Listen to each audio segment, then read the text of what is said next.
All right, what's good, boys? Today we're here with Eric. He actually did one of the biggest launches ever for someone who's part of the GA, which is our coaching program. If you don't know me, my name is Yousef. I run the #1 high-ticket growth operating program in the space. Been able to scale personally up to 100K a month in my own agency and help guys like Eric kind of do the same thing. So I guess, Eric, people are going to get to find out over the whole interview about you, what you did, what you do, and how they can become superstars like you. But I guess give people a bit of context on like your story, and you don't have to hold back on anything if you had more experience, less experience, or whatever. Just, I guess, be transparent as possible. For sure, bro. Yeah, super happy to be here. I'll just start right from the beginning, guys. So basically, I started in SMMA. I was one of those people who watched Iman Gadzhi video. I kind of got sucked into the whole online business space. And so I ran an SMMA for about a year, and I actually scaled that up quite a bit. I'd say it was, going pretty well. I was doing about 17, 18K per month.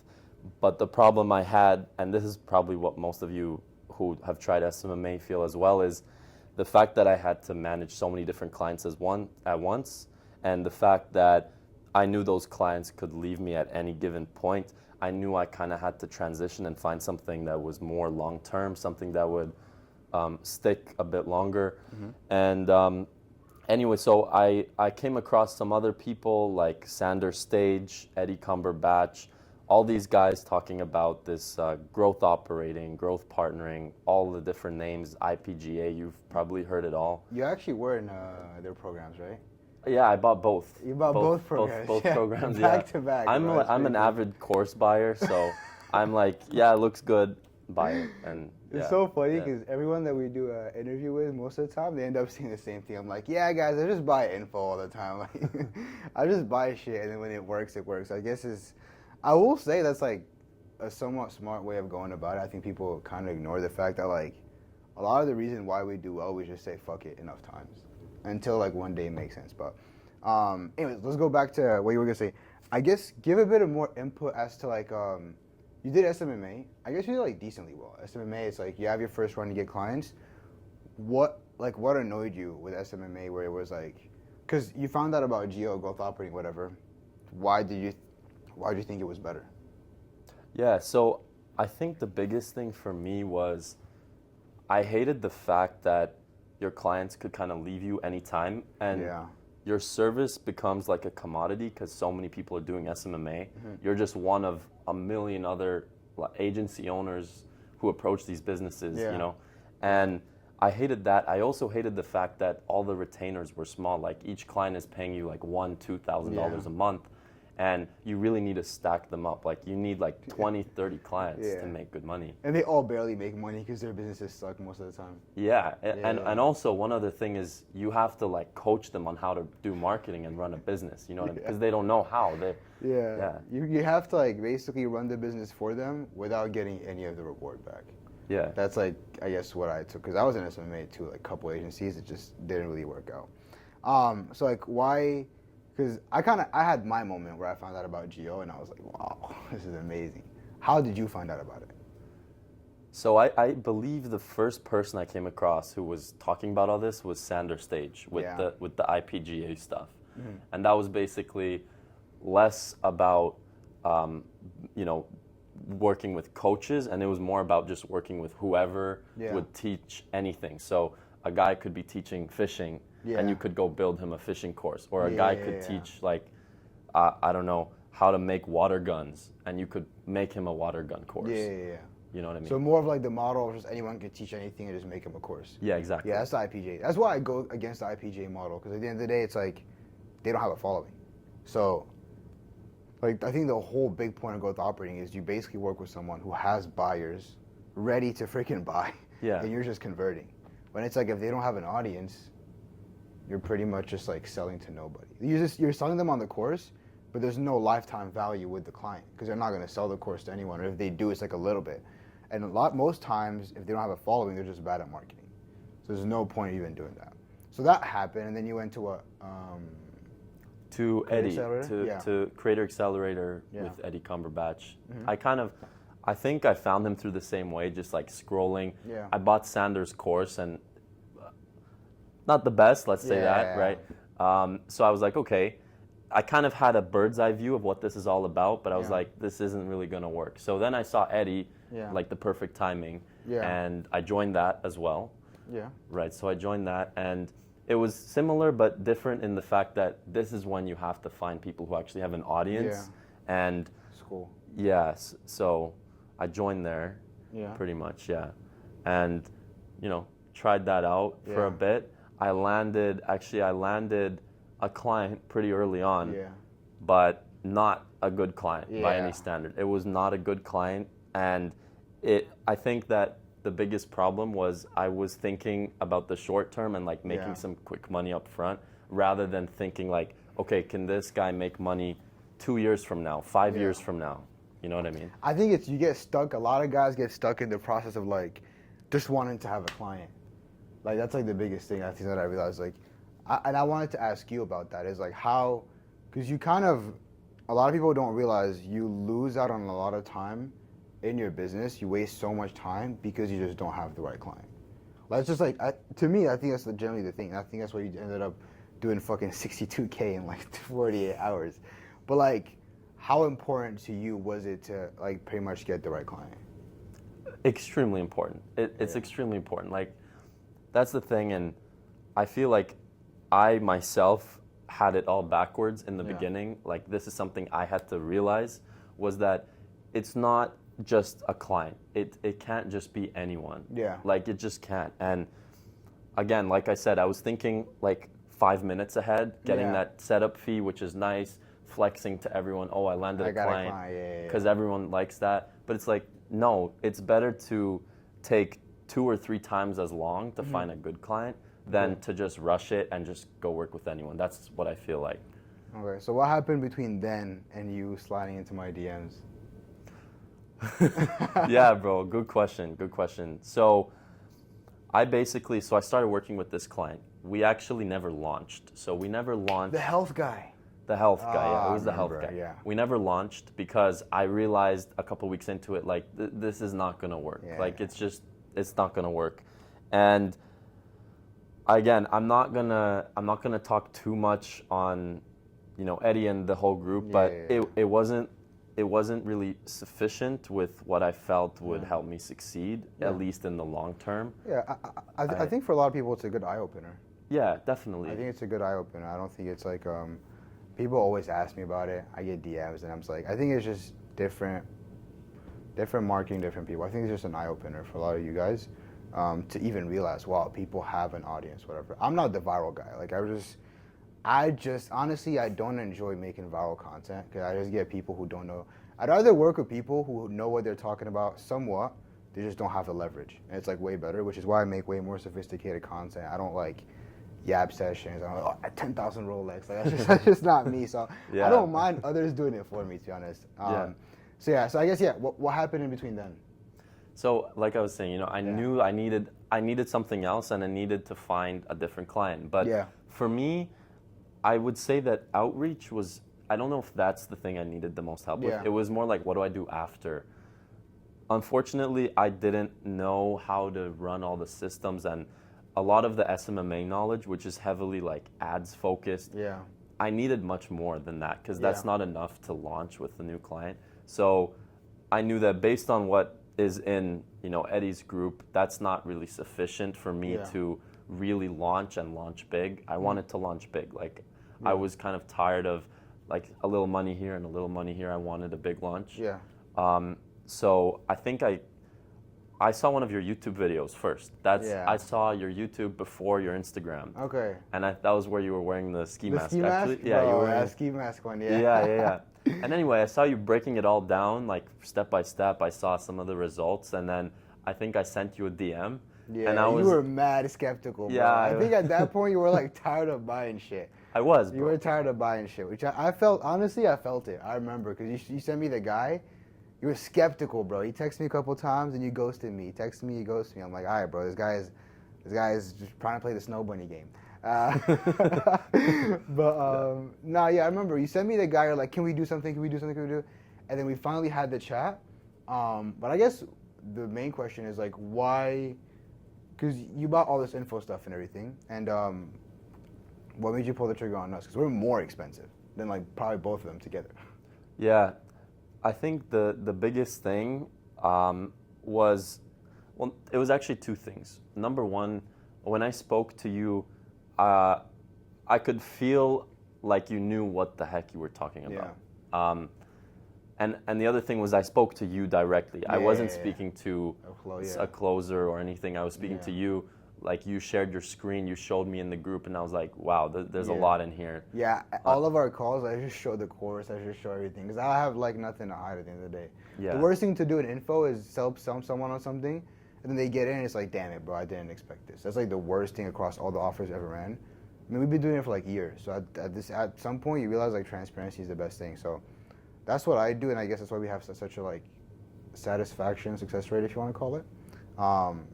But yes, we had our call, and then what made you, I guess, pull the trigger? You were saying. Yeah, dude. It's hard to tell you exactly. I rely a lot on my like gut feeling and gut instinct, and I wasn't just blindly joining. Like you said, I was sick of spending money on different shit and courses and all of that. But again, the way you were articulating, the way you were explaining, I knew you've done this yourself. That's the thing. A lot of people, they're selling these courses and programs, but they aren't doing it, right? Or they haven't done it. Yeah. So there was that, and I think it's just some of the results that I saw as well before I even got in. Yeah. You know, I saw and there weren't results like, oh, 5K, 7K. They were big. Yeah. Very big. Before you came in and beat fucking all of them. Let's see. Bro, this next launch is gonna, I think people don't understand, this next launch is going to do fucking crazier. Yeah, bro. Knock on wood. Knock on wood, bro. But so okay, now what I really want to go over is like, I guess run people from like the day you joined to, let's do like the day you joined to the day you pretty much close your first client, like the client. Because one big thing I will say, which is why I encourage a lot of people, it's like, you know, closer, setter, copywriter, anyone who's had any like digital experience, like people have done something. But a lot of times, the thing you get from it is not the knowledge. It's a lot of times the work ethic and problem solving. So that's like the biggest thing. If someone's been in something for a certain amount of time, that means that they still want to solve more problems. It's a very simple concept. It doesn't mean someone's a genius. I don't say, oh, if you run an SMMA, you're going to do better than everyone else. No, it's just because if you've made money in SMMA, that means that you just were willing to go way further than other people. But now, if you take that same energy, you channel it to somewhere else, it's going to freaking skyrocket. But the way you close your client, even though you had experience, was still like in a funny way. So I think people should still like kind of find out how it all went. Yeah, for sure. So kind of like starting at the beginning, as soon as I joined, I did not start outreach right away. Now, I don't want to say people should do this. It depends how you look at it. I went through all of the material in the program first, and You went through it fast. I went through it fast. That's the big difference. A lot of people are like, I want to go through the material, and it takes them freaking a week, 2 weeks. Yeah. You rammed through the whole thing. The thing is, I advise people to go through the content and then start doing stuff. Why? Because you acquire the knowledge. Like when you go talk to these coaches, you know what you're talking about. You have confidence. The problem is people watch like 5 videos. It's like, bro, I don't want to watch videos. I don't need to watch videos. I don't need another course. I need like just one-on-one. I don't need to learn anything. I'm like, bro, I think you kind of do. And you're the freaking like living proof of it. Yeah, you can't talk to these coaches without knowing at least a little bit, because number one, it gives you the confidence, and you speak to them like it transfers through your voice that you know what you're talking about. And number two, you can actually give them some, little bits of value on the call. They're so much more likely to close. The craziest thing I think that people don't understand is you only close people based on you understanding them. So a lot of people, they get into growth operating, high ticket growth operating, and they try to close these guys, and they never get the deals they want to get. The reason why is because they don't understand them. If you don't understand their sales process, then you can't understand them. If you don't understand the fact that they book 10 calls and 50% of people don't show up, that it's a pain for them. If you don't understand that their offer, what it means, that it's so flawed, then you can't build them a better offer. People think they know how to create offers because they read Hermosi's book. It's just not that simple. So it's like, what does it for us 24/7 is anytime I talk to a coach, like they don't ever doubt what I say.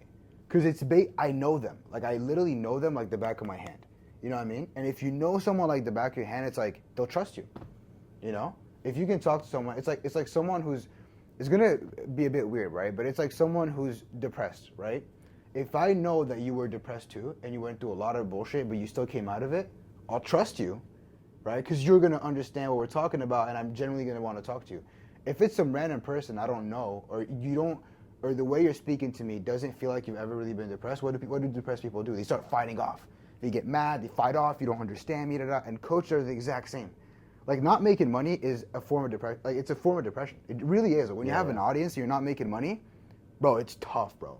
Like, Moise is right there, like, geeking it out on some ads, but, like, bro, if you saw some of, like, our calls, people are just, like, literally done. Yeah. We've had people that, across all platforms, 1 million followers. And there's buyers in the audience. They just don't know how to sell. They could not put together an offer. Just to offer, they could not put it together.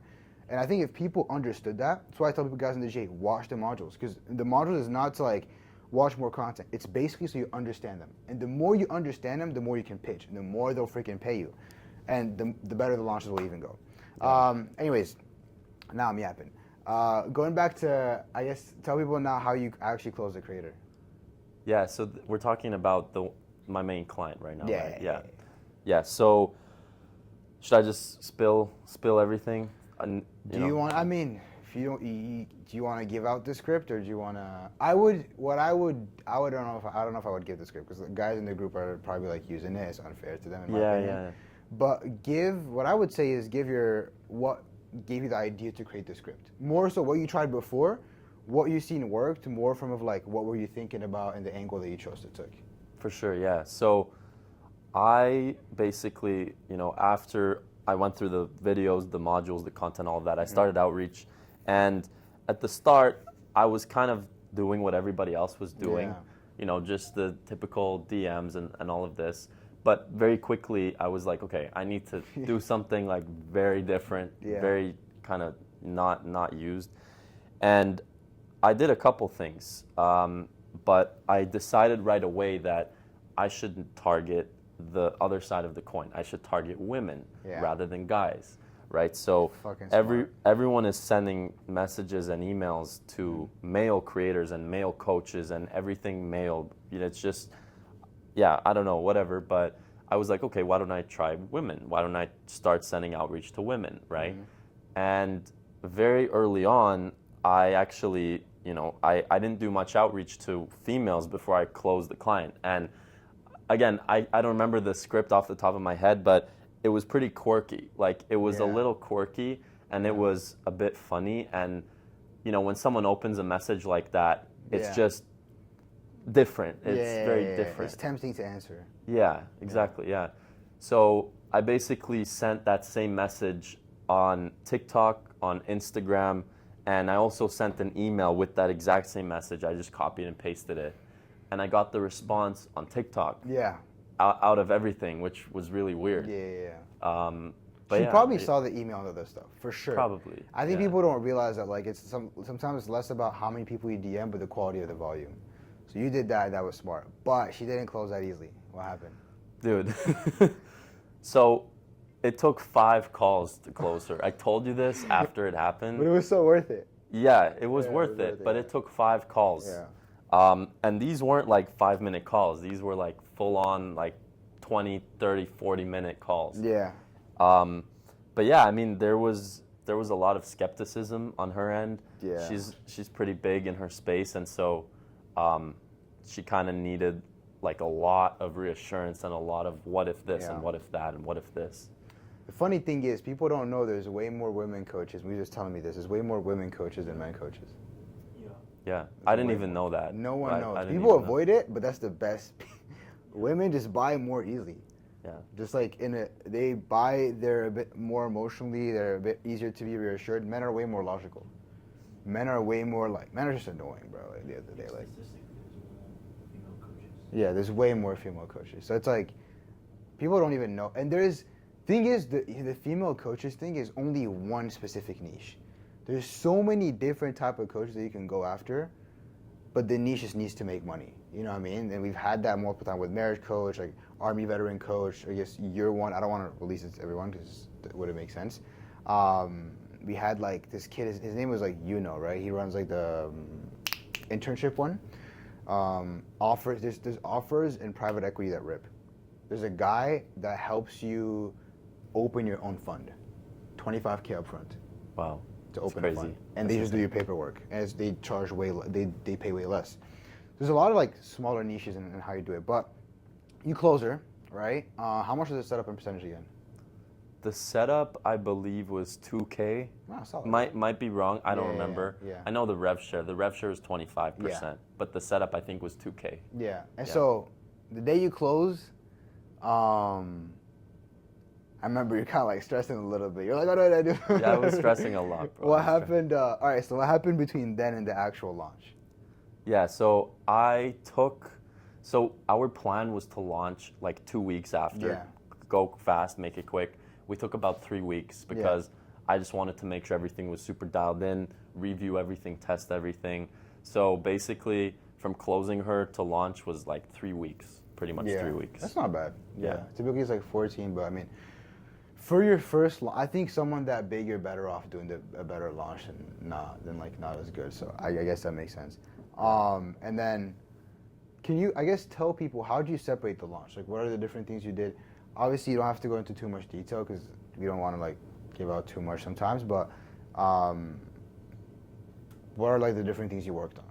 Yeah. So the first thing before I did anything was the market research. Yeah. This is like, everyone talks about it. It's like, Sounds so cool. Yeah, right? I know. It's market research. Yeah. No, but I knew I had to do this, especially because I'm a guy. Now I'm going to be working with women and only women. So I was like, I need to learn a lot about them. Yeah, bro.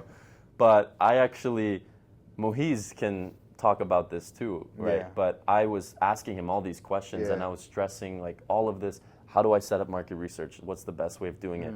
Mohiz was like, just get her to post a quick thing on her story and then get on calls with the audience. So and that's literally the process we talk about on YouTube. Like, it's literally in my YouTube video on how to freaking do it. Yeah. So I took like almost 40 of those calls. Bro, say that again, bro. 40. I think it was 36, 37. 36. Okay, you see, like, but people don't understand. Market research doesn't mean market research. It means how well can you understand who you're going to sell to. That's the whole definition. The more you speak to them, I'm sure that's why you guys did so well at launch. I'm very sure. Because the more you understand them, the more they're probably going to buy. That's just how it is. Like, you only buy from people that understand you and that you like. Yeah. And that you trust. So it's like a big part of it. So 30, wow. Honestly, I've never done 37 calls. It was painful. Is that how stressed you were? Is that how stressed you were? Yeah, they were also like, they weren't 10-minute calls. They were all about 30 minutes. Actually, they were. I remember my calendar was set up exactly. Women, 30 minutes. huh? Yeah, well, a few of them started crying on the calls as well, and a few of them got really like, and they were talking to me too. So it was like a bit weird because they're. Bro, you know how to talk to people. I like to think so. Yeah, exactly. Eric. I like to think so, but no, yeah, for sure. I mean, because they look for like high value men, so they're like, fuck. Yeah. I gotta look somewhere else than on this call. And anyways, 37. Wow. Okay, so 37 calls, and then like, what is he did after? Yeah. So I mean, I took all the information from there. I kind of put it in a long document, and that's when I started creating the offer, right? So I built out the offer. I also got a really the best thing from the market research, I'd say, was knowing how much we could charge. Like, I feel like a lot of people just throw out numbers like $2,000, $3,000, but like based on what? Like, because everyone else is? No, you gotta. And then I just started building out everything. So that's what the content helped with a lot. I didn't really know how to set up a lot of the super technical things like the Slack channel and the automations and like the Go High Level, all of that. Yeah. So I built that out. We did not have any team members. We can get into that later, but I didn't have to hire anyone. I just built everything out. Because you come to know it. That's what an operator is.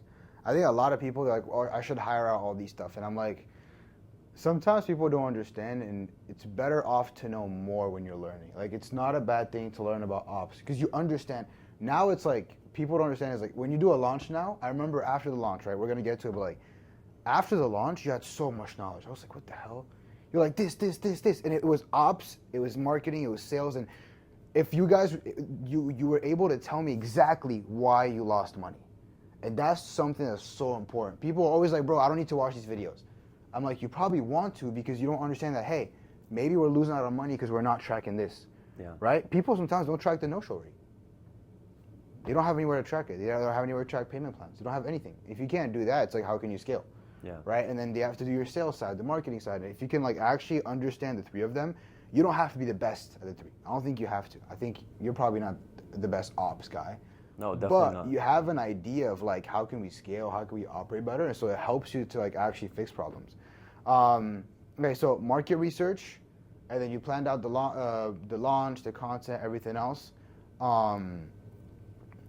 I guess you don't have to like go exact. I made YouTube videos about it, so people can stop being lazy and go watch. But then like day of launch, how did that go? That's what I'm interested in too. It was hectic. Yeah. It was. I mean, we for a first launch, by the way. So like, give yourself credit still. Yeah. No. It was good. It was good, but it was hectic. You know, we posted everything. We posted all the CTAs and all that, and for the first 10 minutes, it was like nothing was happening, and I was about to text you and Muhiz. I'm like, guys, I'm scared. Nothing is happening. And then boom, everything starts flooding in, DMs, hundreds of them, right? I'm not gonna share such specific numbers, but hundreds and hundreds and hundreds of DMs, comments on posts, everything, and I was doing the setting. I think I told you, right? I was doing the setting by myself, and then. We booked like 42 calls or something right off the bat. Yeah. How much do you guys do in the first like 40 hours? Just over 60K. Yeah. 61K. Yeah, over 61K. Bro, 61K because you stopped the sales. Yeah, we canceled 18 of the calls. Bro, that was my own fault. Yeah. But I mean, you guys are gonna relaunch. That relaunch is we're gonna run it like help you out and everything. Now this time, that's gonna be dummy, bro. I think people don't understand the launch is gonna do over 100 minimum. That's why I don't want to tell who the creator is at all, bro. I don't want anyone to find out, bro. They can try to dox it, no one's gonna find out. But bro, yeah, it's gonna do I think 120 minimum, bro. 120. I think, yeah. You guys haven't ran ads. No, it's all organic. It's all organic. It's gonna be cracked. But yeah, I guess the main question is like, very transparently, it's like how did that like actually feel? Because I know I think people don't understand from the point of getting into the online space all the way to that. Like, not that you've cracked the code now, but you kind of did. It's like the next launch is gonna be insane, and then you're probably gonna have more referrals. Like looking back on everything, how does that like kind of make you feel? It's pretty surreal, man. Like I told you, I've made money online before with SMMA, but not that quantity. Yeah. I've never made profit that. margins too. Trend. Yeah. Yeah. Yeah. No, I mean, it was kind of surreal. I think it was a bit overwhelming, obviously, and you start like, you solve one thing and then something else comes up in your head, and like you never fully solve everything. But yeah, it was just a bit surreal, and I think all I was thinking about was, please don't send a refund, because that's everyone's worst nightmare. But no, it was like it's a good feeling. It's a good feeling. You see those numbers coming in, and you also know that we're not scamming people. We're actually going to help them. Again, I'm not gonna reveal the niche, maybe at some point, but these women are going to change their lives through this. They even did after what happened. You think you told us? Yeah, we have a few. We have a few who already have. Yeah. That's always freaking good to hear.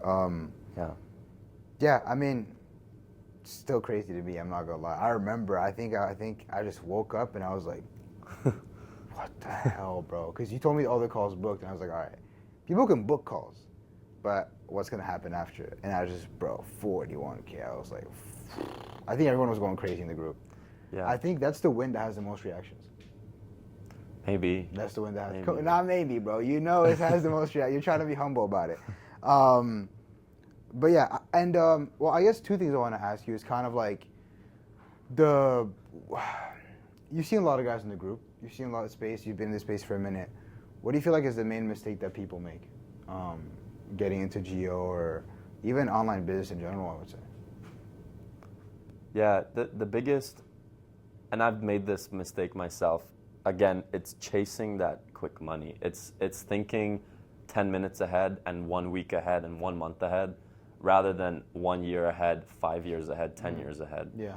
And specifically for this, like for growth operating, growth partner, whatever you want to call it, I think it's really taking your time to find a client who you know for a fact you can make money with. Yeah. Because if not, you're just going to be wasting your own time. You're going to have to ditch your client and then find a new one. And I think a lot of people go through this cycle, like they're signing clients, but they're not good clients, and it might look cool on paper and to your friends. Yeah, but it's just not worth it. Yeah, it's funny, I was talking to some guys in the group, I was like, guys, stop doing like what you're doing. Just focus on like less and much better, and you'll get way more out of it. And they started ripping after.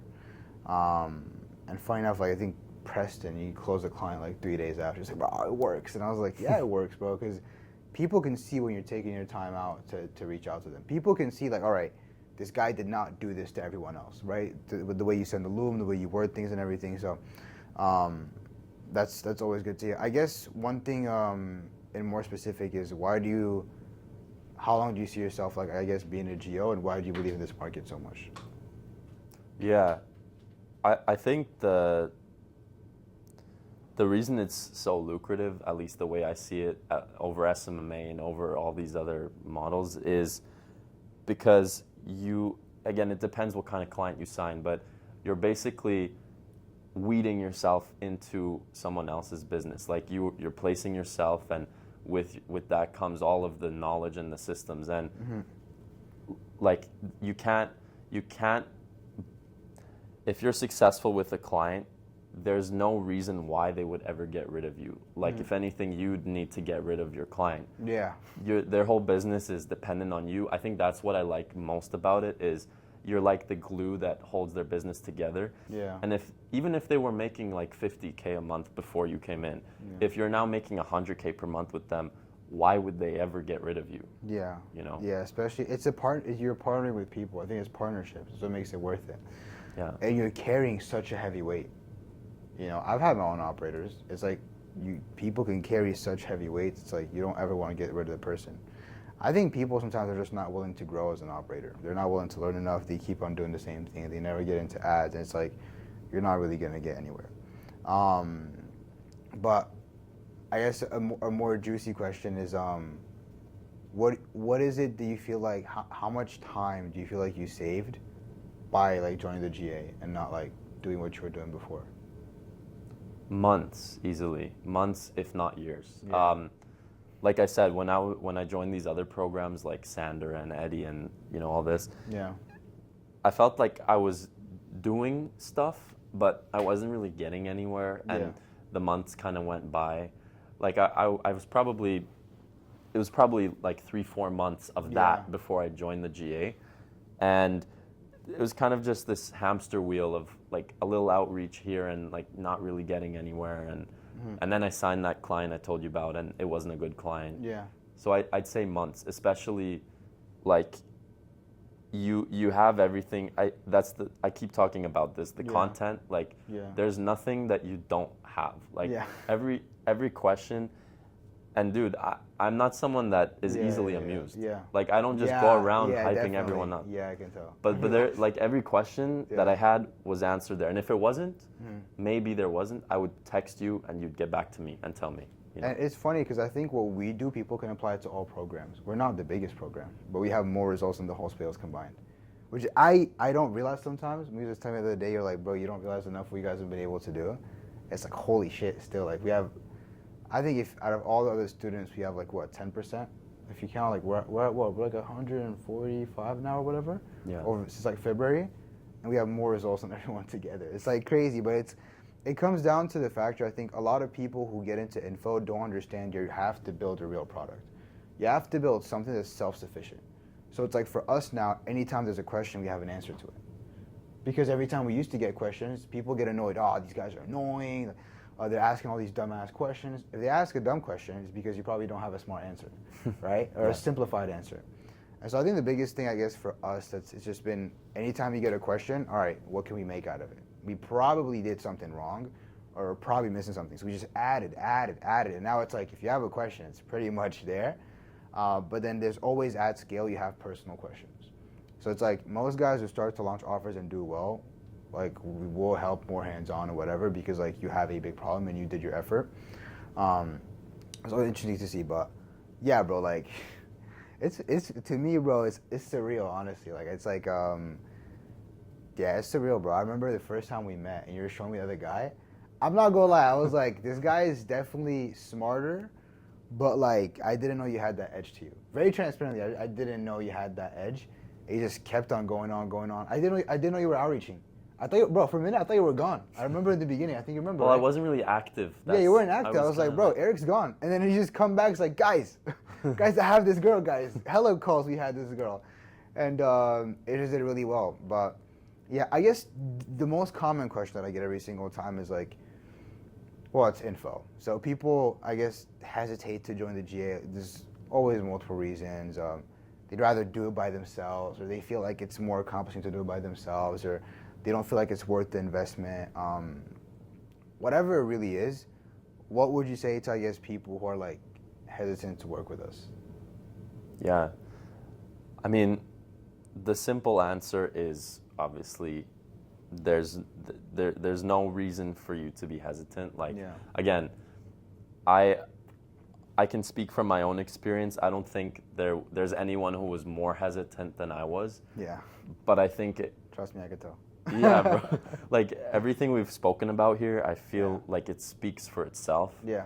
And I mean, I wouldn't say, like, I like to think I'm a resourceful guy, and I feel like if I wasn't in the GA, sure, maybe I would have been able to do this, but it would not have happened in this like couple months span. It would have taken much longer. I think that, like, in terms of the investment, yeah, it's not like, it's not peanuts, but you'll make it back. Yeah, you know, it's not an EMON 1 to 2K program. That's just like what it is. But yeah, it's funny. I try to avoid going into, people that go on TikTok. They're like, buy the program, buy it. And I'm like, I try to avoid that. 'Cause it's like, you can't tell people to buy stuff. I think for me, it's like even now, when, for example, we want to take YouTube to the next level or like ads to the next level, we're always looking to learn. And like my best way of learning, I don't think about, how can I just make mistakes as possible? I just find a guy who's good at it. And it's like, it saves me so much peace of mind. Like, and I see it with you guys, like when you do a launch, yes, you're stressed, but at the end of the day, it's like, they got me. Even the next launch is like, you're stressing, but at the same time, it's like, all right, if I mess up, it's their fault. So they're probably not going to try to allow me to mess up. And it's like, that's how I feel when I work with people. And I think it's just, I think people just have a big scarcity with like their money, whatever. And honestly, I got somewhat disappointed because that's why now I'm very strict. Some guys, I don't let them come back. Because this one guy, bro, 3 months ago, 5 months ago, he was like, bro, I want to join it up, but I don't have the money. Next thing I see him on vacation in Morocco. And he comes back to me last month, he's like, yo, bro, I want to do it now, whatever. I'm like, bro, you just don't want it bad enough, Like, to stay in the game as long as you did, you had to have something. You had to, like, want it bad enough. And I guess that's probably the last thing I would want you to kind of, like, leave people with is, like, what does all this, like, actually mean to you? Like, because I know I haven't asked you before, like, what drives you, like, you worked your ass off. Even now, the next launch, we're planning it, and you're every day like, guys, what's next? Like, what drives you like that? Because that's not normal, Yeah, you mean like what drives me specifically with the money and the financial side of things, bro, or anything? The money, the building a business, the work ethic. Like, you took so many risks. You could have given up so easily. Like, generally speaking, everyone gives up. Yeah. Everyone gives up. Like, if people were to see my DMs, honestly, I've had moments where I get, like, half depressed for people. Generally, bro. Like, I read some messages, and I'm like, bro, why do you even allow yourself to think like this? They have all this hope, and it's like, oh, yeah, bro, I'm done, and but it doesn't work, then they're gone. It's like, to stay in the game, and every time that it goes down, you You know, every time you just push yourself back up, you're like, when you like pump the soccer ball up, you're like, rah! You know. So, like, what was that for you? Yeah, I think, dude, the biggest thing, honestly, is, people try and come up with there's all these stories and there's all sugarcoating all this stuff. It's two things for me. Number one is, I think, like, I need to make it work no matter what. And I'm pretty much willing to sacrifice almost anything to get there. Yeah. And I did. Why is that, though? Over why I'm willing to sacrifice? Yeah. Why?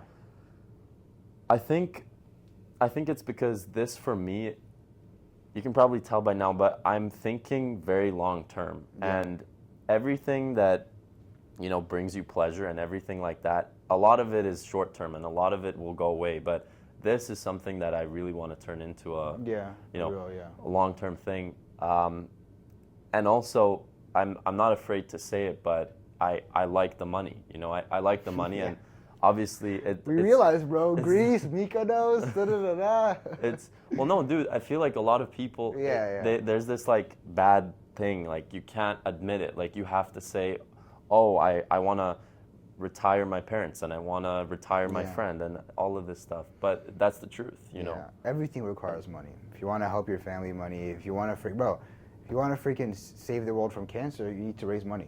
Yeah. I don't know why people don't want to make money. It's like, why don't you want to run up a heavy bag? And I think people also undermine how much money you need to make to actually do what you want to do. And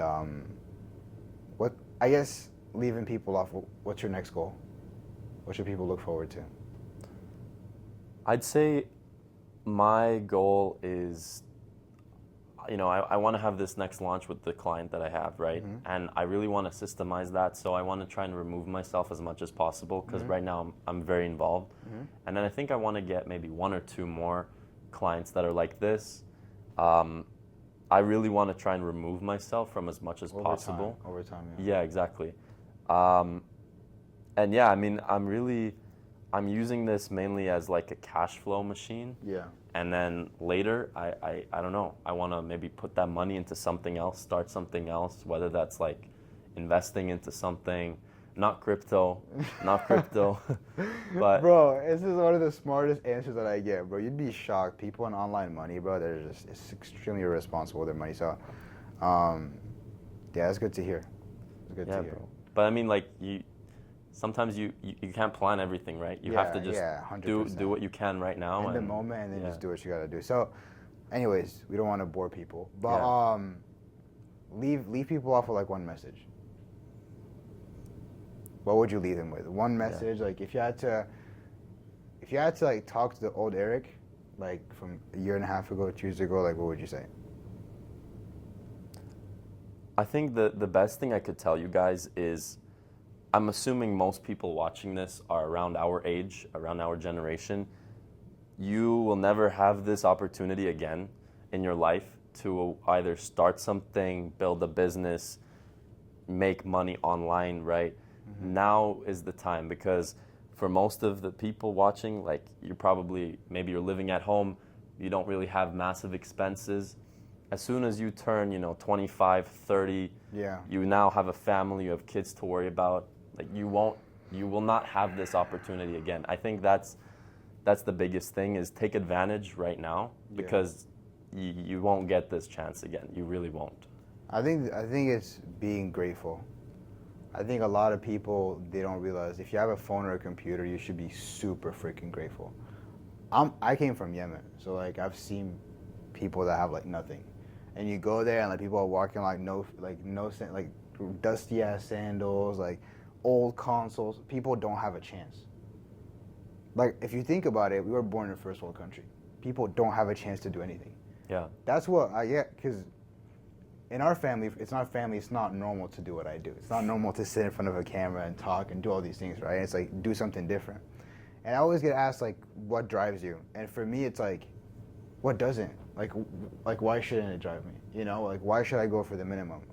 All these other people, if they had the chance of what I had, they'd do everything they could. Yeah. Why am I going to be, like, what else am I going to do, bro? You know what I mean? Like, it's just like, to me, it makes so much sense. We're so lucky. Like, we are actually so freaking lucky. Look at Palestine. People are just getting you know, bombed every single day, and like Yemen had an insane war. People would just get bombed every single day. It's like why wouldn't we make the most of it, bro? And the thing is, we can. I think what people don't realize is like, you can get that life. You can do what you want to do, bro.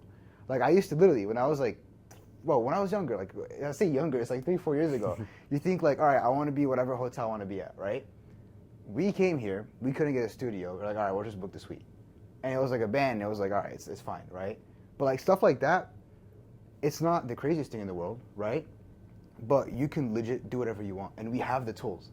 And I think people don't realize, like, especially in info, this is not gonna happen again. Yeah. We have like a 1 to 2, 3 year window, then it's done. Then it's gonna be just like everything else. There's gonna be the top guys, there's gonna be us, and there's gonna be everyone else. And it's like, yes, we'll be able to access it, but bro, when has there been a time where you can just DM someone that has 300,000 followers and they'll get back to you? I know, Like, it's crazy. it's and, crazy. And even more is getting them to pay you over the phone. Over the phone, bro. Yeah. And it's like, I think people don't understand. We're so young. It's not normal for people that are young to dominate a space.